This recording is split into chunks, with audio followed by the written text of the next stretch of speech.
us assume that man with personal consciousness becomes by means of it able to understand a personal world of particulars around him. Yet with this particular or personal consciousness, man is not capable of understanding universal mystery. Man is only able to totally understand on a level. And here is something that's rather important to bear in mind. The moment the individual ascends above his own norm, his power to understand slowly decreases. The moment he descends below his present norm, his power to understand also decreases. If, therefore, man contemplates any form of life essentially less than his own, he contemplates it with no more assurance than he contemplates a life superior to his own. Man is therefore locked on a level. We might say, for example, that man's body, containing within it all the working parts of his own elaborate economy, that man should be capable of the experience of the parts of his own body, but he is not. Man is utterly incapable of experiencing the problem of his own heart. He is not able to experience in participation the project or problem of the digestion of his own food. To him, the mystery of his own digestion must be studied out of a book as though it belonged to someone else. He cannot experience the process of his own digestion. The only time he can get a little taste of that kind of an experience is when he has indigestion. Then he discovers that he is aware of something. But even this awareness does not prevent him from making the same mistake that caused the indigestion. Man is aware of pain or discomfort, but he is not aware of process. He cannot be very quiet and very still and experience his own digestion. He cannot be very quiet and very still and experience what happens to a nerve within his own body. He must consider even his own body as something separate from himself, something that he must study. He has to go to school with others to study the structure of body in common before he is able to examine his own. Yet this body belongs to him, and its energies are sustained by his life, yet he cannot share in it. If he goes upward into a world of more rarefied conditions of consciousness, he cannot, by moving inward, discover the nature of his own ideas. He cannot actually experience his own ideals. He cannot contemplate a superior state of himself, nor can he for one moment experience the consciousness of the orders or hierarchies which he believes are above himself in nature. It is very difficult for him to experience actually the wisdom of one of his own kind, slightly wiser than himself. And he certainly has difficulty in really appreciating one of his own kind who is a little more foolish than he is. He is locked within a very narrow gamut. And his consciousness thus simply does not escape either upward or downward under the normal functions of living. If, however, he enters into a state of contemplation, and he detaches himself from all worldliness around him, trying to absorb himself into the most subtle parts of his own being, could he then become sensitive enough to experience the functions of his own body? Eastern yogas tell us that he can, but that it requires a tremendous amount of discipline and a very highly developed science, and that also that to experience a state of awareness superior to his present state requires a very high advancement in the yogic art. But these things will not happen by accident, but that, of course, they will all happen gradually by evolution over long periods of time, because man is growing into new experience continuously. But until he actually experiences these things, he cannot cope with them. And consciousness, as consciousness, does not fill this interval. It does not make it possible for him to do that which is otherwise impossible.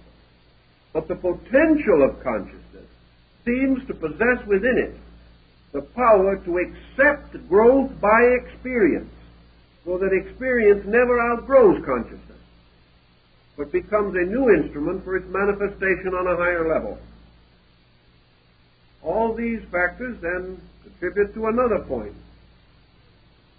Thinking of personal consciousness, the individual, following the old concept of microcosm analogies, which dominated thinking for 1,000 years in Europe, became a habit, comes to the next conclusion.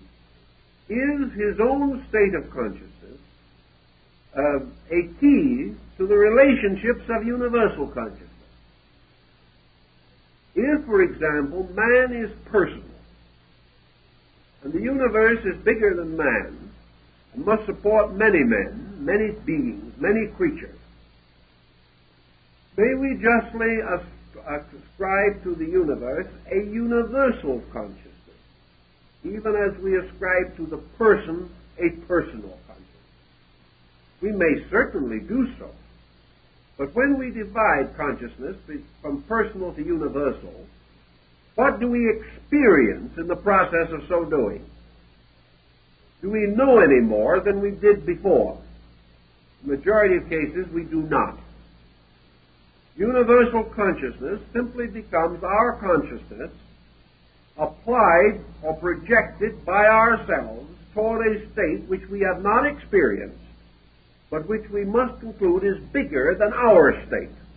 Therefore, we come up with the idea that universal consciousness is greater.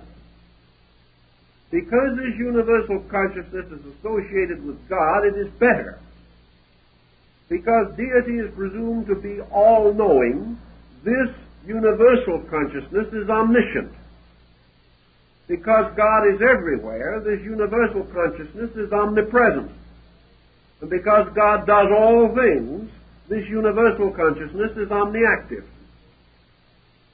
But when we have said these things, what have we said? We have only tossed long words around. We have not actually experienced any of the factors involved. We have simply projected our own state upon the universe and assumed that as man has the awareness of self within his own nature, that the universe is ruled by a being also possessing awareness of self. Awareness of self by man is called personal consciousness. Awareness of self by deity is called universal consciousness. Because deity, being the universe, being the totality of existence, self-awareness for deity implies total consciousness. Yet, self-awareness as applied to man does not imply personal total consciousness. We are to assume that deity, by its consciousness, is aware of the sparrow's fall. But man, with his world, by his personal consciousness, is not aware of the infirmities of his own flesh. He may sicken and die before even recognizing the symptoms. Man is not aware of the burden placed upon the blood vessels of his own body. He does not have to carry the load of the smallest cell as a conscious experience in his own life. Yet, man as a person controls a body of which he is unaware, and which he therefore frequently perverts to his own ambitions. Had he the consciousness of it, he would not do so. How then shall we affirm that universal consciousness is actually aware of us any more than we are aware of the cells within our body? We affirm these things, but we do not know them to be true. We also affirm them on the testimony of certain individuals who claim to have had certain experiences. We do not deny these experiences, But until these experiences can be so standardized that they can be examined by more than the handful of isolated witnesses, we cannot, on the other hand, totally accept, without question, findings about which we have inadequate information or substantial knowledge. We must keep many of these points in comparative suspension, because we simply do not know. I have a feeling, however, that if we are to search for the answers to these things, and psychology is desperately seeking these answers today, perhaps more than ever before, and in the future probably even more avidly than now, that we have to recognize that consciousness, as we wish to understand this, is more than merely universal cognition. I do not think that the actual definition of consciousness in terms of universal consciousness means universal cognition. I question if we will be able to supply evidence that consciousness is directly associated either with cognition or awareness. That these terms represent our effort to explain an aspect of consciousness rather than the total nature of consciousness itself. In all probabilities, consciousness is, as far as we are able to estimate, not conscious. In this sense of the word, that consciousness is a kind of an infinite potential which is capable of infinite unfoldment from within its own root. But the root itself is so completely remote to our experience that we have no adequate way of defining it. This does not mean that consciousness does not exist, but rather that what we know as existence is not enough to involve or enclose our concept of consciousness. Our word existence does not go far enough. No thought or term that we have goes far enough. No state of being that we can experience is close enough to consciousness to give us any clue to its essential nature.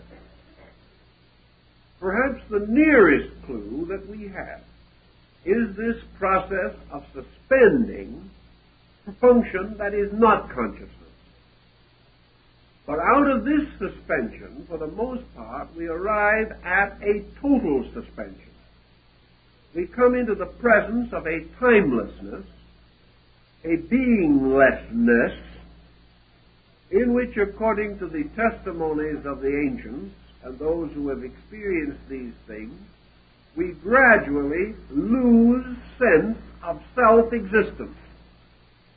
That true samadhi, or true nirvana, as taught in Asia, is the complete suspension of the sense of self-existence. The individual reaches a state in which he is not aware. And furthermore, by this means, he also has reached a state in which he is no longer aware whether he is aware or not. The complete suspension of the state of knowing awareness.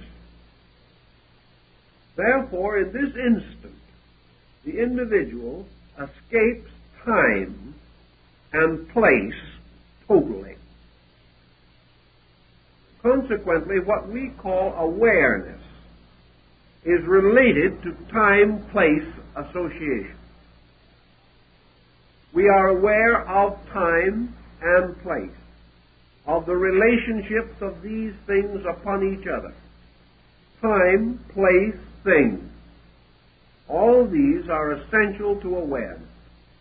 The suspension of time, place, and thing causes the suspension of awareness.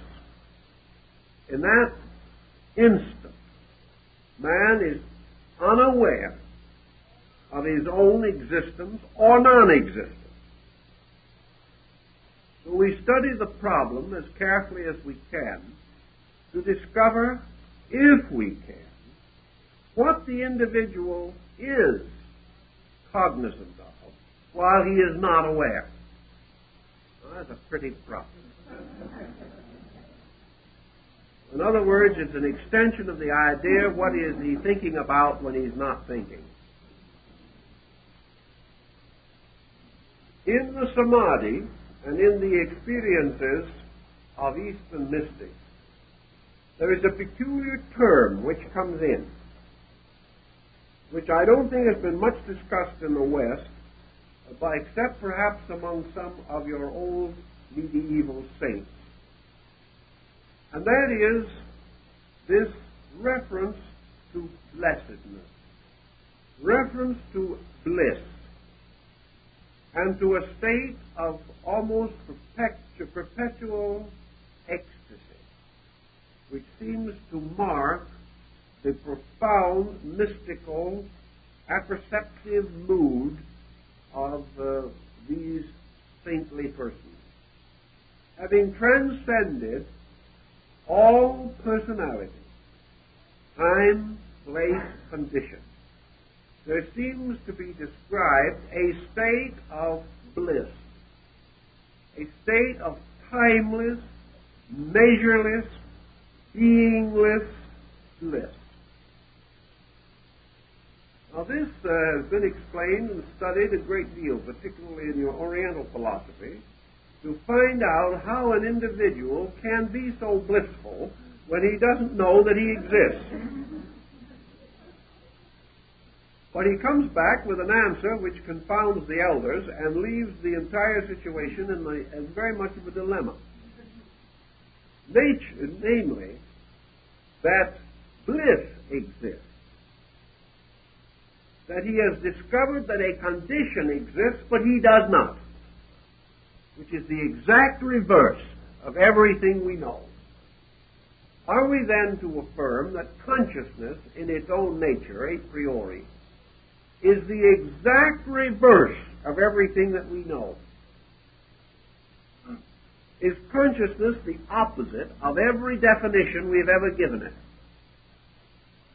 Is consciousness, therefore, by its very nature, completely contrary in substance to the extensions of itself in matter? Is anything that appears to be good at one pole bad at the other? And is this consciousness, which we know as the continual urge to be aware, is true consciousness a complete suspension of awareness, presenting to us some dimension above awareness, beyond anything that we can conceive of with our present faculties and our present knowledge? Buddha took the position that true consciousness was not only incomprehensible to us, but different from anything that we have ever experienced, and making use of a series of instrumentations which we have no awareness of.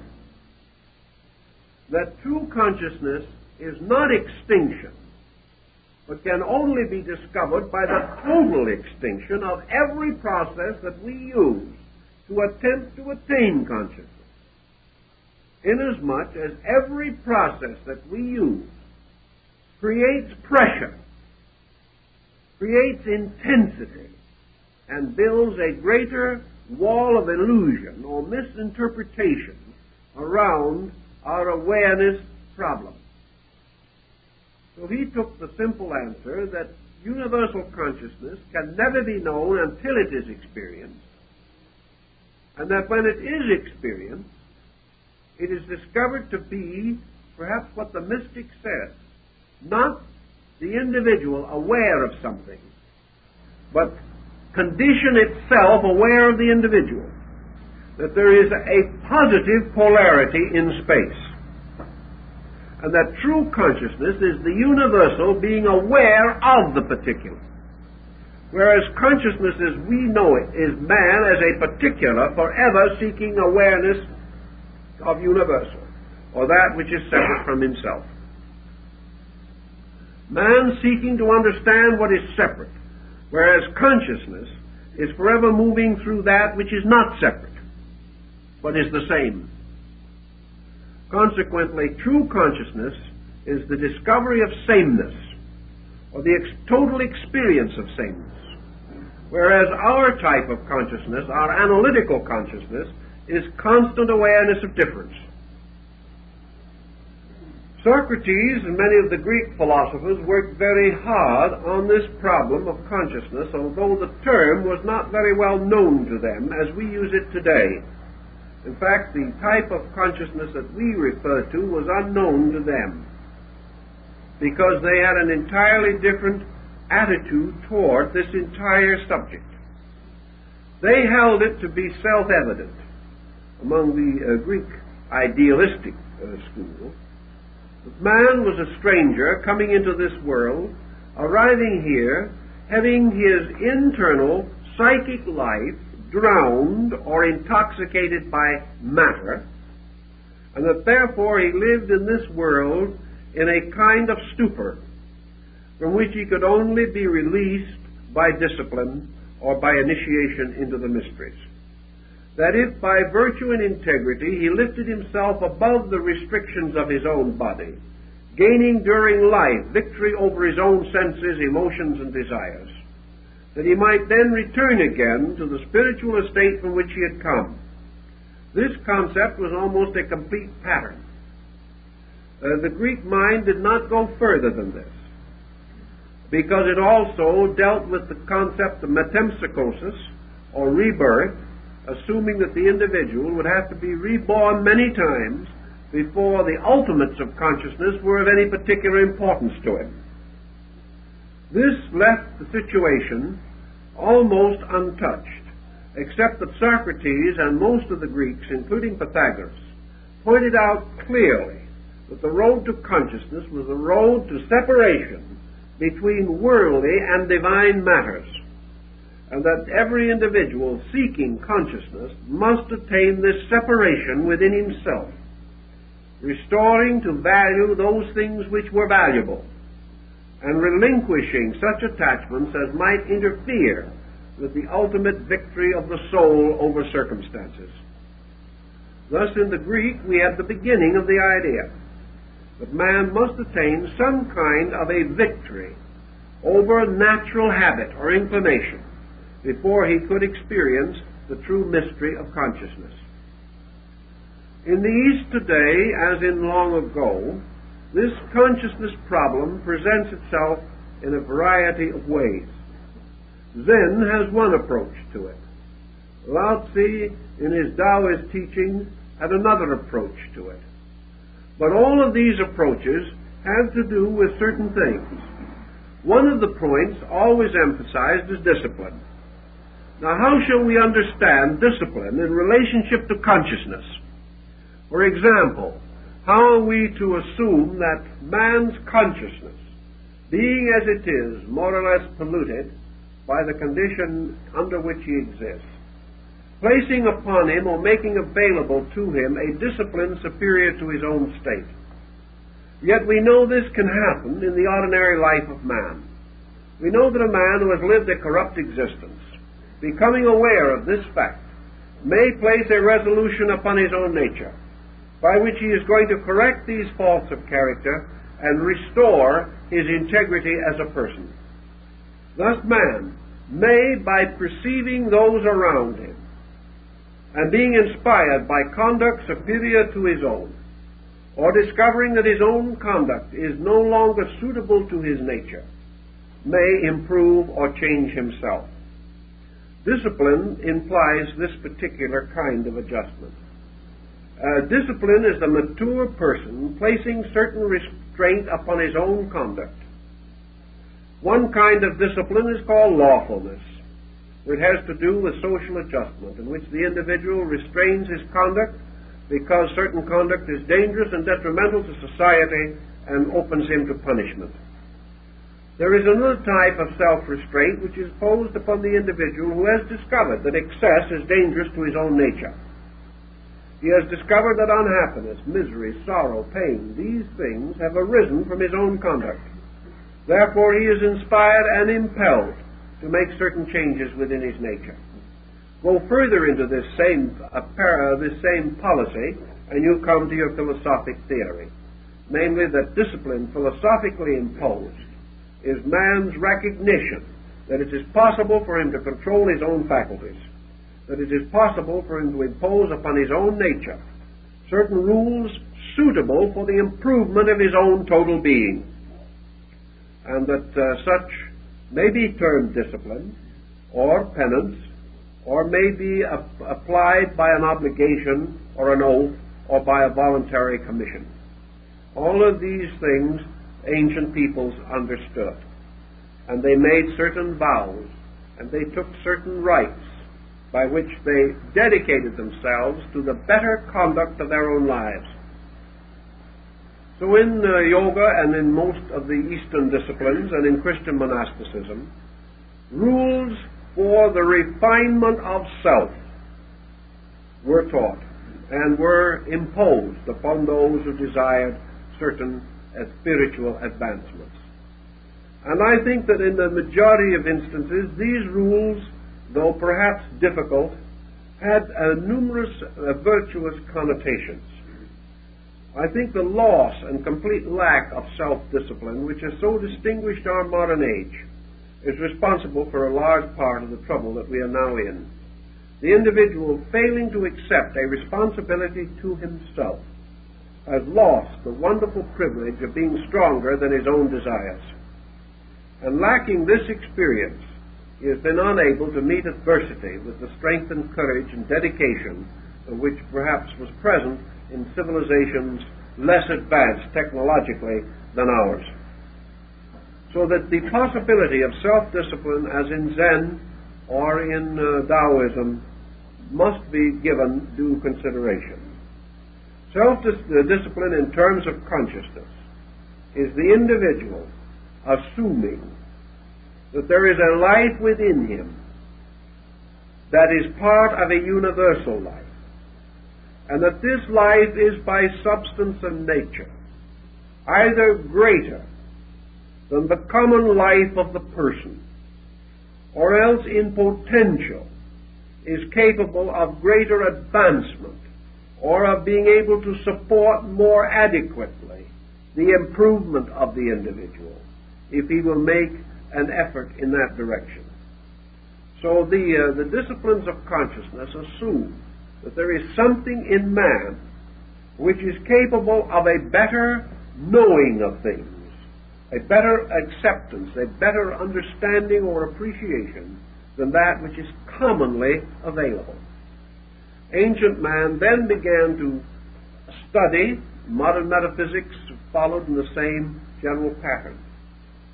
The effect of the mind upon the man, and have come to the conclusion that the mind, as the Indian classic, the Gita, says, can be and frequently is the slayer of the real. That man's mind, setting upon him certain personal patterns and habits, causes him to develop a kind of characteristic or a false kind of personality or temperament, and that the findings of this false temperament pass as findings of consciousness when they are not. And that when the individual says I, he is usually not referring to his center of consciousness, but to his intellectual egoism. That when he says I think, he is not stating the truth. He is saying what he says without consideration. For what he means is the mind thinks. And instead of the mind being used to think by the I, the mind is its own master and is imposing its own requirements upon the self. Therefore, as Buddha points out, the individual says, I want. This is a lie except in one particular. Buddha says that man can say, I want, only in one way and make it honest. And that is that I want liberation. That any other desire except complete spiritual emancipation is not a desire of the I. Therefore, that the I does not want. The individual says, I like. Buddha says this is a lie. It is only applicable under one condition, when the individual declares a fondness or likeness for absolute truth. That nothing else arises from a proper level to say, I like, I want, I believe. To say, I possess, is false. And if there is a consciousness in man, this statement is an absolute contradiction to that consciousness. To say, I possess, is a false statement, because I cannot possess. The only thing that can possess is my body. And to say I possess means that I assume that my body is I.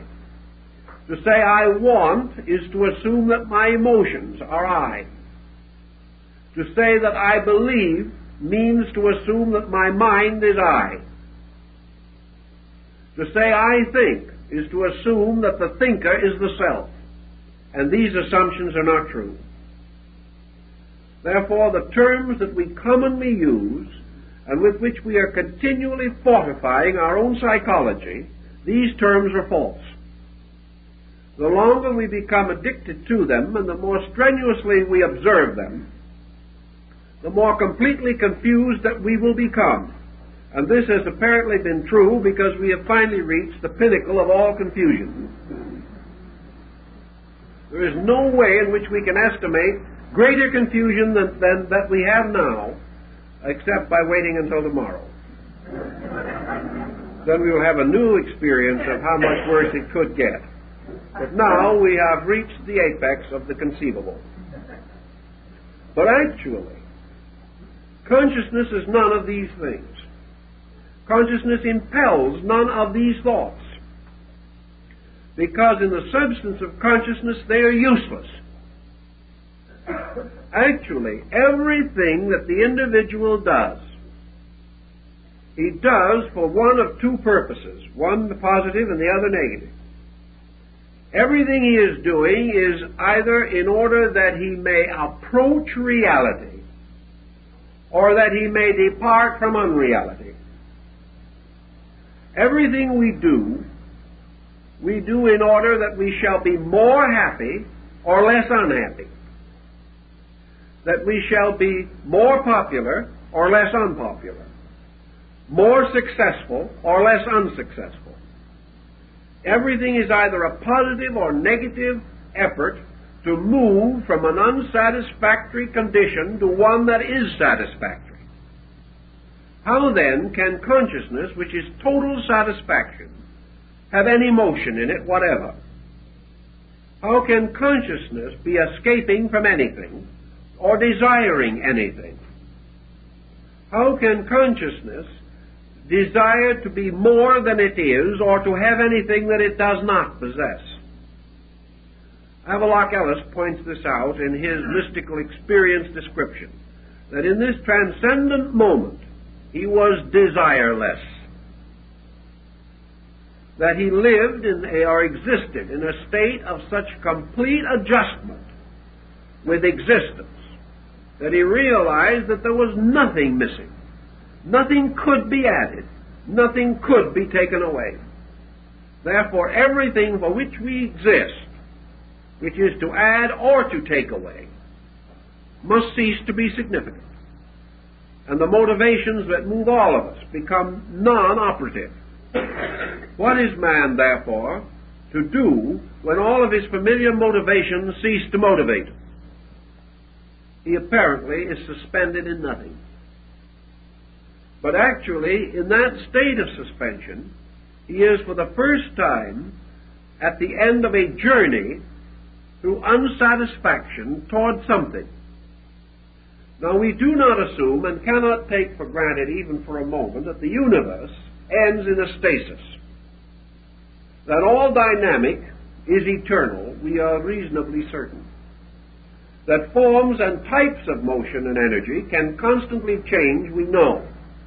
But that energy itself can cease, we gravely doubt. We know that it may be subject to modification, that it may pass into forms beyond our comprehension or conception, but that it shall cease once it moves is beyond our certainty at least. Therefore, we have no reason to assume that man ends in a suspension of a heavenly state of bliss which leaves nothing to be desired and permits nothing to be present that is not desired. This would be a complete suspension, a complete end of everything. What we are therefore probably dealing with is that we are bringing the individual out of the well, at the bottom of which he has been existing, as in Plato's legend and fable of the well, that what we call nirvana, or the total extinction of man's escape and defense patterns, is actually the release of man's consciousness as fact. And therefore, at that time only, is the truth available, inasmuch as error has ceased. That actually, under those conditions, man passes from a prenatal state, which is the one he's in now, into a condition of birth, being born out of ignorance into a state of reality. That state of reality is therefore comparable to our concept of consciousness. But under the present condition, we are simply unaware of it, being no more able to remember or recognize it than we are to remember our state before birth. Yet that we had a state, we know. What it was, we do not know. That we have a state beyond us in the future, superior to our present, we are convinced by instinct within us. What it is, we do not know. But we can only assume that it is more than the absence of itself. That whatever is less perfect is moving towards a condition superior to its own state. We do not wish, however, to be caught in the thought that the pushing of the present condition into the future makes it perfect, nor that the complete satisfaction of any pattern that we now hold means security. What we are trying to achieve is the realization that there is an integrity, whether we know it or not, like it or not, believe it or not, accept it or not, and that it is toward that integrity we are moving, and that that integrity may or may not agree with anything we now believe, but that we are approaching it by trial and error regardless of any other efforts that we make. And your disciplines imply that it can be approached by discipline also. Discipline merely being the exhaustion of error by character rather than by accident. Under these conditions, man is capable, perhaps, of so suspending error in his own thinking and in his own formulas that he is capable of the experience of consciousness. That he will be able to experience it completely in body is unlikely, but that he can experience a shadow of it. A sensing of what lies beyond it is conceivable if he performs these disciplines and follows in the footsteps of those who have led the way to these supernormal experiences of awareness. That brings us then to the next step in our problem. What is the difference between universal consciousness and universal mind? Universal mind, apparently, has always been held as a demiurgus or as a secondary deity. The universe brought into existence as a mystery of consciousness. Therefore, creatively engendered by consciousness which is creative, And creativity is the principal difference between consciousness and intellect. Intellect is not creative. Consciousness is. Wherever intellect seems to create, it is because of consciousness content that is behind or operating in pattern with intellect. But universal mind becomes the regulator, the administrator of the world in which man exists. It was therefore sometimes referred to as the third logos.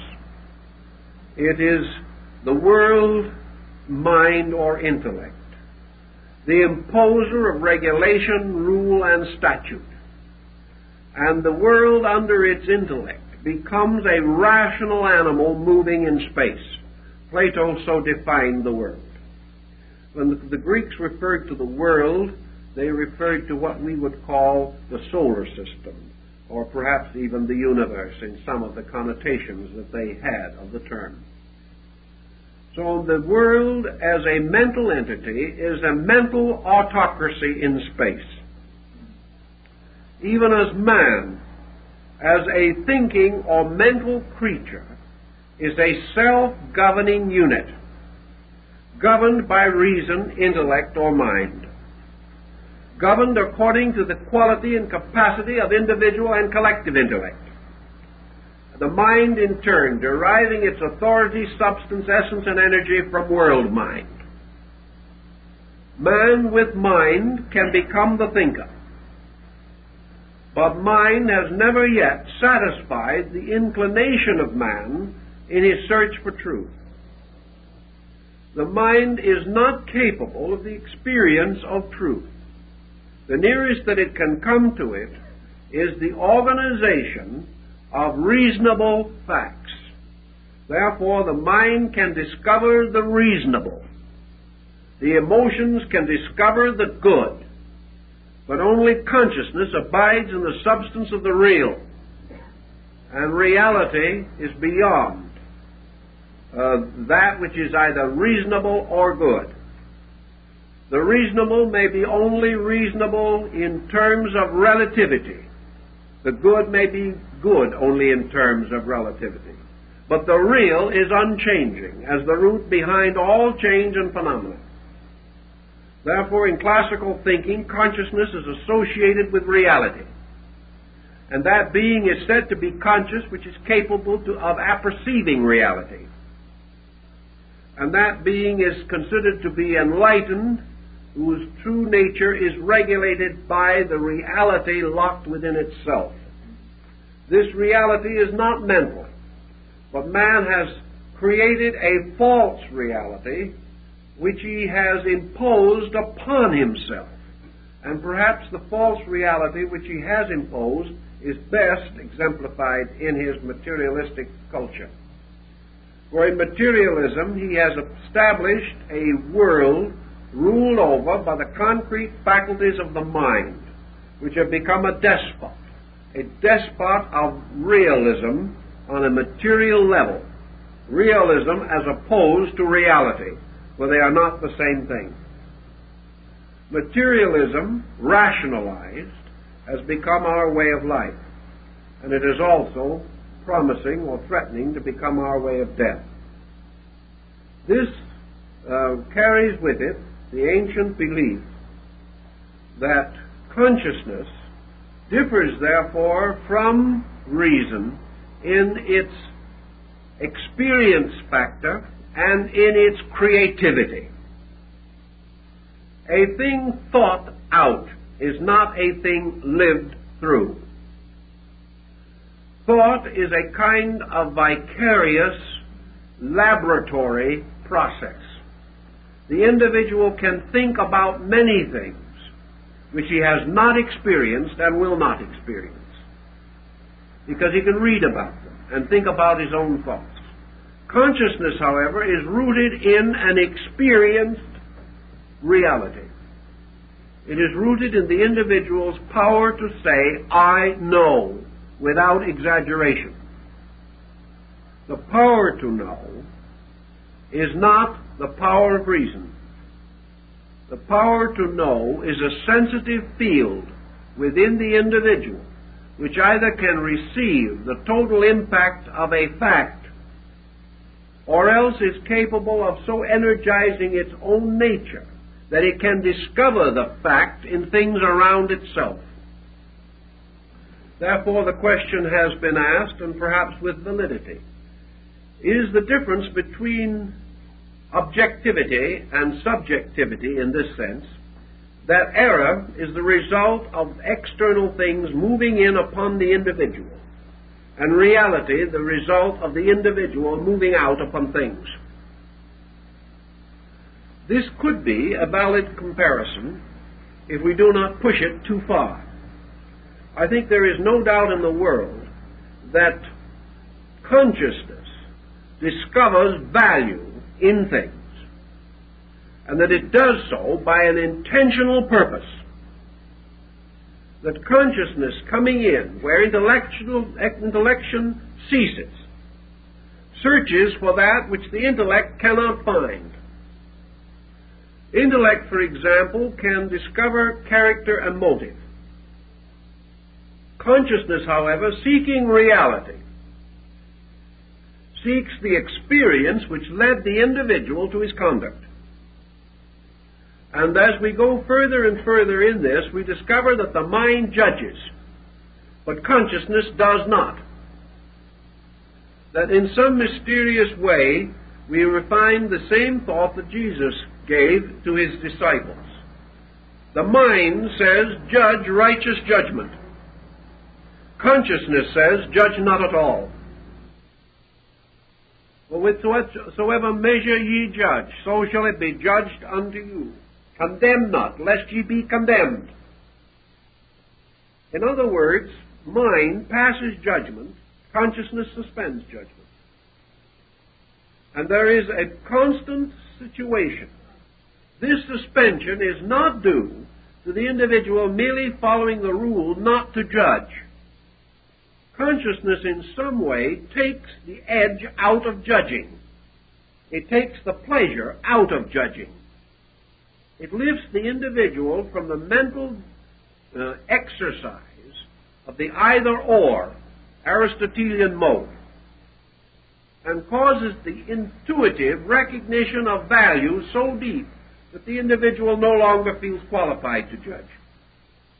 Therefore, the persons with least mind have most fixed opinions, whereas those whose knowledge is greater hesitate to express an opinion, simply because the more they know, the more aware they are of what they do not know, and how much more there may be to any problem that they can possibly perceive. Thus, as consciousness increases, man's immediate mental certainties decrease. And you can have a mental bigot, but you cannot have a bigot in consciousness. Because consciousness is a thing in itself impersonal, and bigotry has to be intensely personal. So wherever we contact consciousness as we know it, or as we perceive or believe it, we observe one thing, that there has been a great motion of humanity. We come back to Bacon's concept of observation as one of the basic instruments of knowing. There's been a great motion of mankind from the beginning of time, a motion in which man has sought to discover reality as it is referable to himself. We have observed also that in this motion certain individuals, certain times, beliefs, attitudes, doctrines have come forth, and that down through time we have gradually come to most admire, most deeply revere and regard, respect, and consider as admirable persons with certain attitudes. We have also gradually come to observe that persons with those attitudes have been vindicated by history, that with the gradual passing of time, these persons have been proved right, whereas those with different or other attitudes have not been proved right. Thus we have a certain experience framework to indicate the correct or general motion of man's awareness. We know in general the kind of awareness that has made better people. We know the kind of awareness that has enriched cultures and has given us all that we have of nobility and beauty and truth. We know the kind of awareness that survives death and causes persons to be discovered, honored, and revered centuries after they are gone. We also find that this kind of awareness is seldom accepted by their contemporaries, and that whereas those popular in their own day have disappeared or been forgotten, those clinging to certain broad, unchanging patterns have been remembered after their own time, and still are remembered, and that among those with certain attitudes, the immortals of our remembrance have been selected, and that these persons continue to influence the world and have always influenced, since their own time, at least certain groups. We know, for example, that Plato is read today 1,000,000 times more than in his own day, whereas many great names of his time are not even remembered to us. Thus, certain types of thinking have not only moved individuals, but have contributed to the permanent motion of peoples, of cultures, have led to the gradual building of sciences, for upon certain foundations that must have been true, the sciences that we have gradually developed were developed. Had they been essentially false, we could not have built upon them. So there are attitudes, there are beliefs, there are teachings that have survived simply because of a strange integrity locked within them. These patterns give us some concept of what constitutes the direction in which man is presumed to be moving. We know that such consciousness as this, such attitudes as this, are exemplified by the Sermon on the Mount of Jesus, by the words of the prophets of ancient Israel, by the wonderful discourse of Muhammad at Mecca, also by the first sermon of Buddha, seated at Sarnath, along the side of the Indian road, and in the wonderful works of Confucius and Lao Tzu, that these have all struck certain identical chords, and that man has instinctively known that these were right, regardless of how he conducted himself. Thus, out of this, we have a direction of consciousness. We know that this direction has caused us, for some reason, to admire most those who, forsaking all other things, have clung to truth, and those departing from all personal or selfish ends have dedicated themselves to the common service of their fellow men. These persons have lived. Therefore, the search for consciousness, or the experience of consciousness, is bound into this pattern, so far as we are able to understand it. And if there is a way toward consciousness for man, it is in this way of gradually decreasing selfishness, decreasing personal ambition, and the gradual elevation of universal value above personal value, that such a compromise of position, that such a change from our common pattern, has caused great sorrow and misery to these people, we know. Yet in themselves they were greater than their sorrow or their misery, and out of them has come historic martyrdom, individuals who were perfectly willing and gloriously ready to sacrifice their lives to protect others or to preserve principles and convictions which they regarded as greater than life. Thus we find the evidences of the courage, internal resource, and strength bestowed by certain convictions, as opposed to the common weaknesses resulting from certain other convictions. From these broad factors, we must finally come to the conclusion that man has accepted subconsciously, whether consciously or not, has accepted subconsciously that there is a consciousness superior to intellect, that this consciousness has an existence apart from intellect, that this consciousness is impersonal, universal, and in its essential ideals and principles seeks to bind up all differences, unite all discords, and reflect or reveal the common unity within life and living. That this consciousness has to do with the mending of broken things, the overcoming of all separateness, man's outgrowth of egoism, selfishness, ignorance, and superstition, and that within man is the vision of this need, and that discipline comes to him as he gradually clarifies this position and seeks to gain the strength of internal resource available to him once he begins to move in harmony with it. And the search for consciousness for man today seems to be the result of a dedication by which he resolves to move himself with consciousness, toward consciousness, and dedicates himself to those ends which, to the best of his conviction, represent the proper and natural ends of consciousness, as differentiated from the intellectual and emotional ends which he has previously cultivated and which have led to discord and disaster. So we have this experience of consciousness, that man seeking to do those things which man's universal experience has demonstrated to be right, does gain greater courage, greater insight, and greater internal strength. And from these circumstances may assume that at this present stage of his growth, this is the direction which it is proper for him to take, and that therefore he gains the support of consciousness by dedicating himself to those universal values which he senses within himself, and which, if they have any origin at all, certainly originate in consciousness rather than in the selfish, separating factors of his ordinary existence. So the individual dedicating himself to his superordinary self, to that which is beyond his common, daily purposed self, finds that he gains greater strength and greater ability, greater respect and honor, and achieves greater good.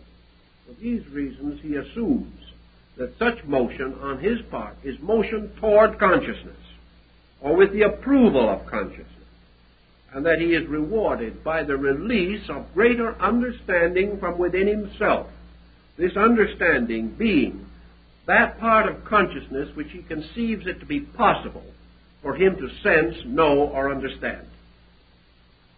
So with this as a preamble, we have to proceed next week, but I think perhaps we've done enough for one warm evening.